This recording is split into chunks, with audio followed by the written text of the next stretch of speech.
ఉభయ గోదావరి జిల్లాల్లో జేజేఎం ప్రాజెక్టుకు సంబంధించినటువంటి సమావేశంలో ఆయన సమావేశాన్ని ఉద్దేశించి సుదీర్ఘంగా మాట్లాడారు. అలాగే జనసేన పదవీ బాధ్యత పేరుతో తాడేపల్లిలో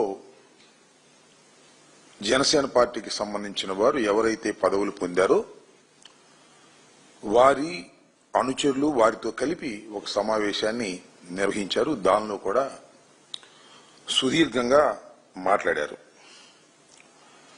ఆయన మాటలు ఆయన ఉపన్యాసాన్ని మొత్తంగా పరిశీలిస్తే చాలా విచిత్రంగా అనిపిస్తూ ఉంటుంది.